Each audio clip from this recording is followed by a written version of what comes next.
Alright, we're back. This box has a series of boards that make a 24 by 30 inch area for your workspace. That is a fire resistant board. It's called tempered hardboard. It works really good to slow the flame down. It will burn, but it burns slow. Recommended if you drop some hot something on it, you definitely put water on it to put it out. But you can also buy a whole sheet of it for $8 at Lowe's, Menards, Home Depot, those kind of places, in case you want to cover your whole table, or maybe use it for a floor roller if you got carpet. That's a chair roller for floor. I'm going to open some of these tools now. Let me get this one up here. This is a spider, and the spider, there's a whole website out there on my site to show you how it's used, but I'll go ahead and get you a quick view here. Alright, it's unwrapped now. This is what it looks like. The three legs go in various spots.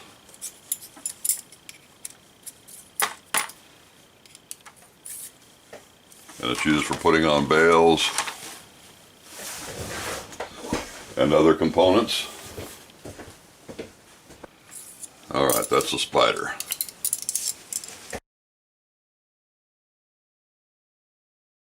This is a 10-piece file set.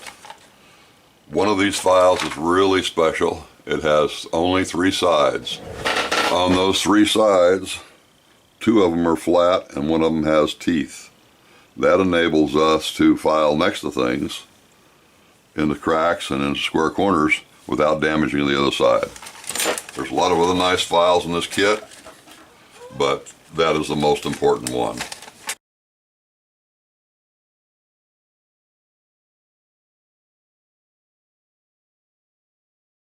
That is a memory wire cutter. What's nice about it is when we're cutting bales and round things, it has a sharp cut. So it makes a nice shear cut. It doesn't have squished up edges or points like you do with dikes.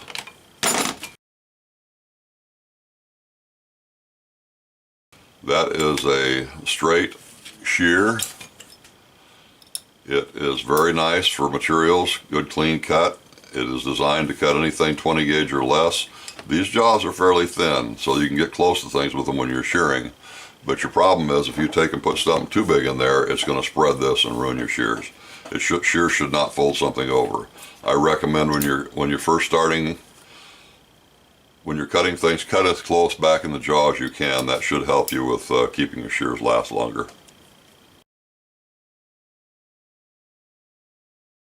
This is a looping plier. This is used for making bales. Typically I would wrap my bale around one of these jaws after finishing.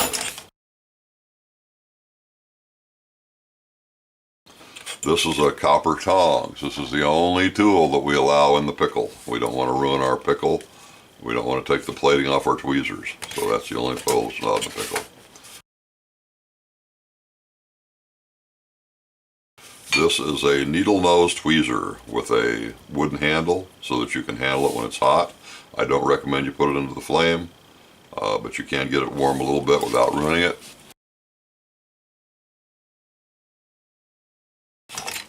This is a crosslock tweezer or inspection tweezer. The old fellows used to put diamonds in there and look at them and look at their light and check your gem faces and stuff like that. But we use it to hold things in place without us having to hold them.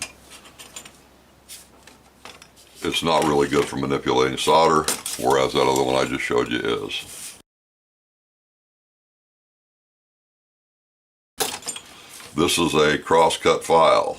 Notice how it goes both directions. It's pretty aggressive, but it's really nice to have a little bit bigger one than some of those that are in the package.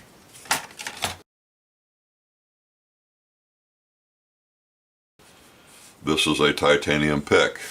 This allows you to move materials around when you're working, so that you can push things around.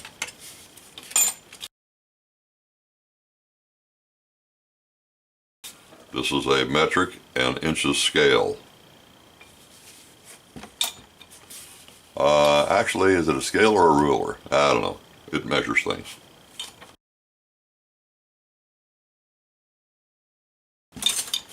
This beginning kit comes with a 925 punch. It's good for rings. I believe it is a 1mm punch.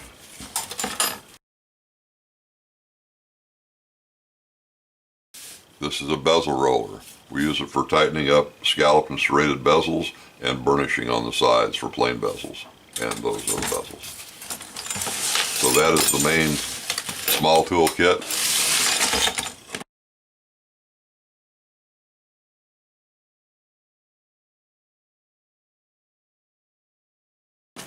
Let's look at some expendables. These are blue and yellow wheels. That's a silicon wheel with some aluminum oxide in it for making rough grinding, and actually this is called a fine wheel, but it really works really fast and takes a lot of material off. This is a yellow buffing wheel, muslin wheel, 1 inch.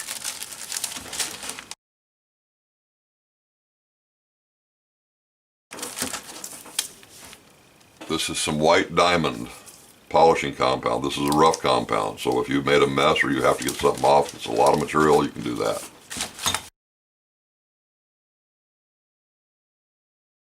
This is called Zam. It is a finer polishing material. This is my final polishing material. Some folks actually use this to cut stones and finish polish on stones. For face masks, you always want to wear a face mask when you're polishing, and of course you want your safety glasses on when you're doing your work. These are T-pins, 100 of them. So we use those to pin things on our charcoal block while we're working, so that we have the ability to hold things in place if we get in an emergency. Typically we don't have those touching the metal, but they're there in case something goes wrong, and that's when we might use the pick.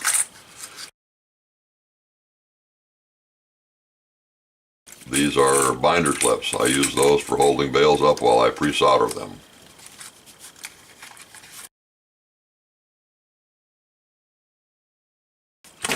These are 2 fine mist spray bottles. They have a pattern that's fairly covered. You might have a little open hole in the middle, but for the most part you have a round pattern that gets a nice spray. 2 of them come in the kit. Okay, that was the Expendables kit.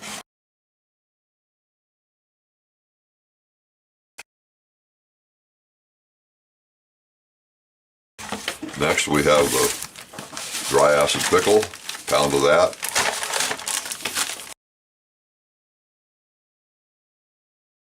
Flux mix, 8 ounces of that.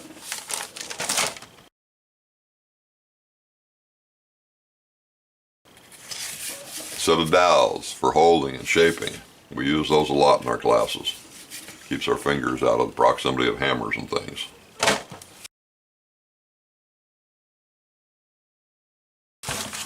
We have a ring clamp. What's nice about the ring clamp is it has a leather jaw on both ends that allow you to hold things while you're polishing them. You put them in that end, push your wedge down against something, then you can go into your grinders and polishers, or hold it and use your tools around it, or put it in a vise and use 2 hands on it.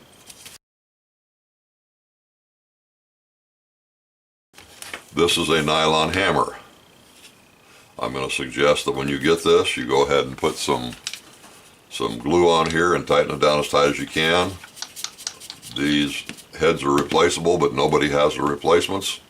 The hammer is only like a $16 hammer, so this weight is the reason that they have to have the screw-in heads, just to give it a little bit more mush.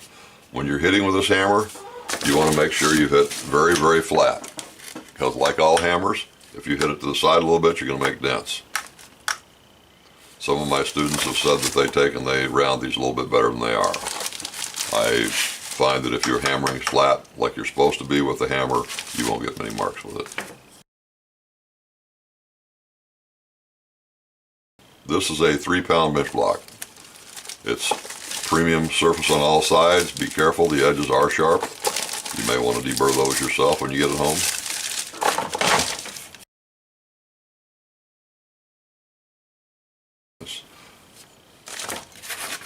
This is a ring mandrel. It goes from size 16 down to size 1. We use it to hammer on. We use it to size ring. This is a dome chasing hammer. You want to be careful with it not to hit solid things with it or you will damage it or the solid things. Typically you're making a contemporary hammered finish with that particular hammer.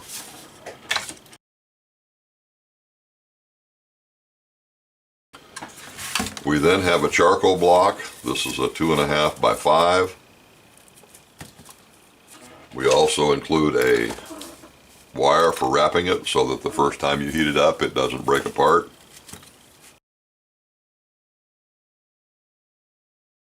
And of course we have the torch that I like the most. It's the one that has the gauge on it, my favorite torch. Has a safety lock so you can't pull the trigger, and then an unlock. When you're getting these kind of torches you want to be really careful. When they come, they're all the way open, so you want to turn it all the way to the right. You don't want to force it once you get there. Once it stops, leave it there. Don't keep playing with it. You can ruin the valve by over tightening it.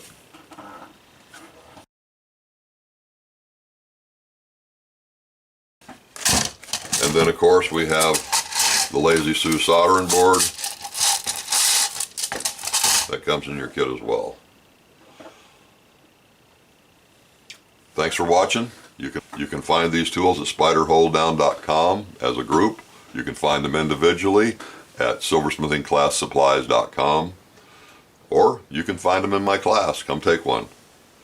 If you come to the retreat, the box is included in the beginning class as well as the intermediate box. Hope to see you there.